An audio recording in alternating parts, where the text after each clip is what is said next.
So good morning, good afternoon, and good evening, wherever you're watching us from. On behalf of the Water Policy Center, it gives me great pleasure to extend a warm welcome to our distinguished speakers and participants who have joined this session. We are glad that you could join us today at the Water Policy Center's COVID-19 Dialogue. Today is the second and the final day of the dialogue, which was inaugurated on 24th September 2020 by Nobel Peace Laureate Professor Mohammad Yunus, founder of Grameen Bank, Dhaka, and Professor KVS Sarma and other dignitaries. This is the last session of the dialogue, and to moderate this valedictory session, we have Mr. Rao Sahib Bavaskar with us today. It is my great pleasure to introduce him. Mr. Rao Sahib Bavaskar is founder and director of Venu Ganga Foundation's Water Policy Center, India, where he works on water governance and water security. He also holds a position of assistant professor in politics and international relations at NES Ratnam College, Mumbai, affiliated to the Mumbai University.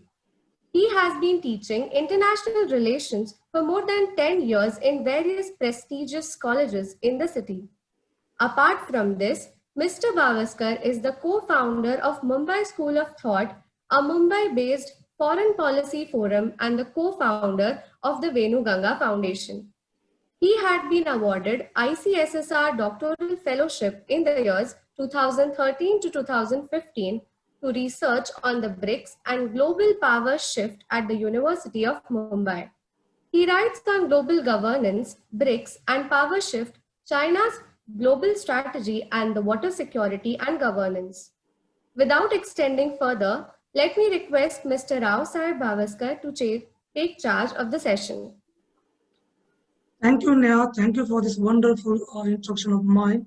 And now I formally welcome these speakers and our guest for the valedictory. And as Neha mentioned, this was 2 days event where we discussed various aspects of the COVID-19, its impact and responses. And we had around 75 speakers from 27 countries. And the speakers have touched the diverse aspect of the issue. On behalf of the Water Policy Center, the UNU Center Dhaka, the NES Ratnam College, the Venu Ganga Foundation, and the Mumbai School of Thought, I welcome you all in this validity session of this 2-day dialogue on COVID-19. And without taking time, let me introduce our special guest, with Professor Ilter Turan, who will be giving a special address in this session. Professor Ilter Turan is a currently eminent professor of political science at the Bilgi University, Istanbul, Turkey. He has served as the president of his university from 1998 to 2001. Professor Turan is the past president of International Political Science Association, which is very much known in the area of political science and international relations, and the past president of Turkish Political Science Association. He served on the board of several foundations and corporations. He is widely published in English and Turkish on comparative politics, Turkish politics, and foreign policy. His latest book, Turkey's Difficult Journey to Democracy, was published by the Oxford University Press in April 2015. He writes a weekly column in the Economic Daily and Economic Daily Dunia, and is frequent commentator on media. I warmly welcome Professor Turan to deliver his special address to us and take this opportunity to thank him for having accepted our invitation so graciously. Professor Turan, this session is to you now. Well, thank you very much. Let me begin by saying that it is a privilege for me and an honor for me to have this opportunity to talk with you. You have organized a very timely conference, and I'm sure a lot of wisdom permeated through the meetings. Unfortunately, I was not able to follow them, but I know that it is a very, very active group. And let me just, as a side note, add that I'm also interested in politics of water. And so, you know, since many of you are interested in water questions, let me add one little dimension to the things I have done. I served as an advisor to a scientific committee to the Turkish Ministry of Agriculture and Forests in the construction of Ilısu Dam, which has recently been completed. In fact, it is still in the process of being filled up. But having said that, let us move to what I'm going to be talking about today, and that is about COVID and the world. And I actually chose to entitle my presentation, "Are we going to experience revolutionary changes?" Because, you know, the pandemic took the entire world by surprise. Although we had encountered pandemics before, none of them spread so quickly and to so many corners of the world. Even, you know, the previous pandemics that all of us may remember from our limited lifetime, like the SARS and the Ebola crisis, were sort of confined to specific areas, specific continents, but you know, COVID seems to be a universal phenomenon. It has affected many people. Governments have had to adopt extensive and comprehensive measures, and they have been forced to deviate from their usual norms of behavior, their ideas, ideologies, and practices. But before moving on, I would like to ask a practical question. Can we call the pandemic a development that resembles in many ways a revolution? Now, when we say revolution, we sort of think of people fighting the soldiers or police officers in the streets, sometimes in earlier history, hangings and killing people. Nothing of the sort has happened, but you know, the way we think of revolutions, they often change life in a society in an irreversible way. So the question is, has the COVID changed the world, or is it changing the world in an irreversible way? Before answering this question and saying yes or no to it, let me draw your attention to a by now dated article by Robert Darnton entitled, "What was revolutionary about the French Revolution?"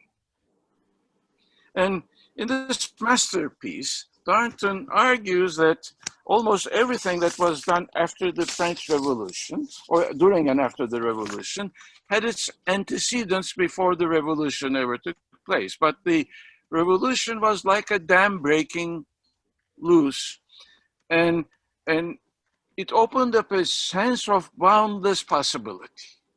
Many people experimented with many things. They even tried to render the calendar into a decimal system, and then it didn't work. But everyone had ideas they tried when the dam, so to speak, broke loose. I would like to propose to you that all changes that have been brought upon us, and more are likely to come, had their origins in the pre-pandemic period, but the pandemic has opened the way to their more rapid adoption or to their more rapid proliferation owing to the nature of the disease.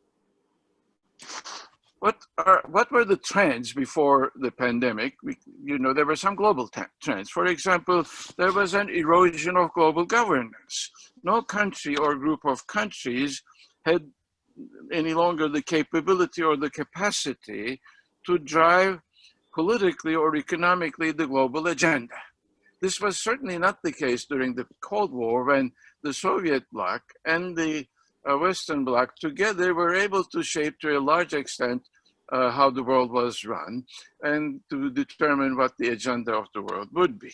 But now what we have seen is a global erosion or a gradual erosion of global governance. No country or group of countries can any longer set the agenda. most countries are beginning to search for individual solutions to problems that could, in fact, best be solved by international cooperation. This trend is intensifying. Also, like if we go back, there was actually an emerging sort of highly competitive relationship between China and the United States. And the COVID conflict, the COVID pandemic has actually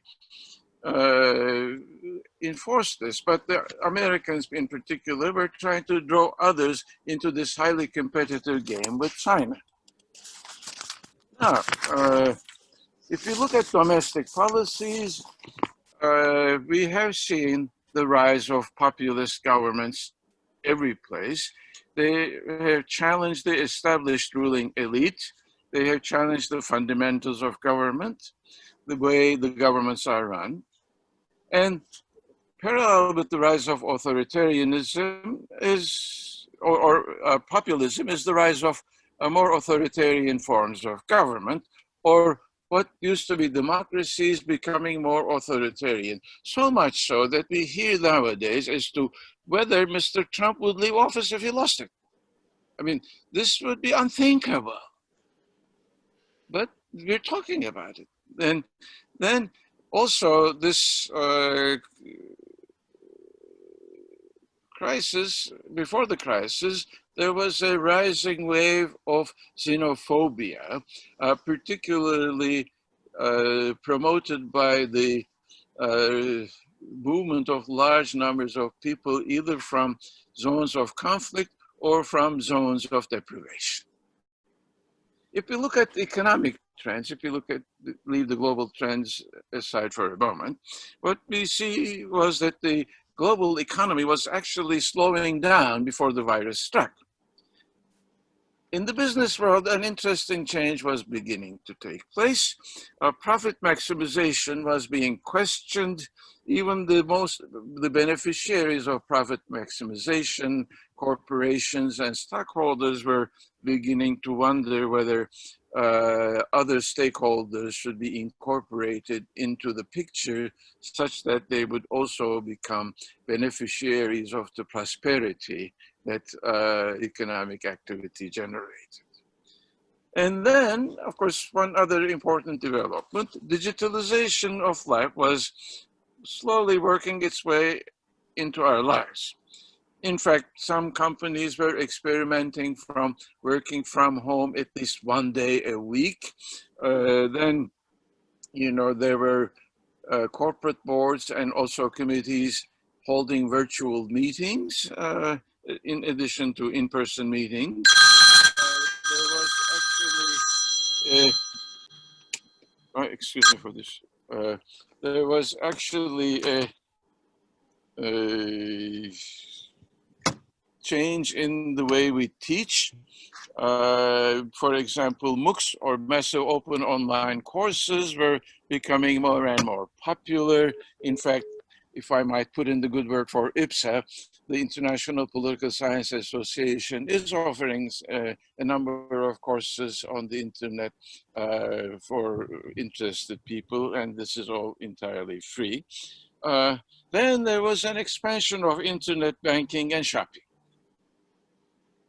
So then let's turn to the question, how did the pandemic affect all these things? If we turn to global politics, although it has become very evident that international cooperation is needed to fight the epidemic, in fact, the pandemic, although encouraging particularly some private cooperation with regard to the development vaccine and etc., has actually led the governments to each tend to their own problems. And in fact, there is not much international cooperation. In fact, the reverse appears to be happening. For example, Mr. Trump has announced that he is no longer going to support the World Health Organization. So this go it alone trend is appearing to be continuing. In fact, COVID has become another ground for promoting this COVID alone. And it has also become another ground for the other phenomenon I referred to. That is, the Americans in particular have taken the COVID as another resource with which they could challenge the Chinese as having sort of developed this virus and exported it to the world, et cetera, et cetera. If you look at domestic politics of societies, COVID has provided now an grounds for governments to collect much information about the private lives of citizens. And, it is now taken to be natural that the government should collect these data so that they can protect us. Governments have also become much more at ease in employing emergency powers, issuing decrees, that is, a rule by decrees rather than lawmaking. The role of law enforcement agencies have generally expanded. And my suspicion is that while these are prompted by the epidemic, these proclivities of basically collecting data about the private lives of citizens, using emergency powers, and the expansion of the role of law enforcement agencies will probably continue to remain as options to governments after the pandemic is totally gone. In other words, the pandemic will have served as grounds for legitimation of the expanding role of government and its intrusion into our private lives. But then we might basically interject a note of optimism in the end. But before doing that, we should also note that the pandemic has prompted a rise in anti-immigrant and anti-minority feelings. And these are being into practice by countries introducing more severe restrictions for admitting people from other countries into their own. This is being again manifest in the reluctance of governments to grant asylum to those who need it, and also the reluctance of government to accept immigrants in total. Many national governments, also by way of conclusion, have displayed inaptness in running their own affairs. I mean, governments have proven to be often less competent than we imagine them to be. There is one note of optimism in all this. The role of local governments have expanded, and that also is probably with us to stay. If we look at the economic outcomes, there is certainly a reconsideration of the major policy principles of neoliberal economic order. The injection of large sums of money into the economy to avert business failures has basically annulled the principle of neoliberal economics that the market, in most cases, would be able to cure the ills that the operation of the economic system generates. I would propose that the state will assume additional responsibilities for coping with unemployment, healthcare, and eradication of poverty.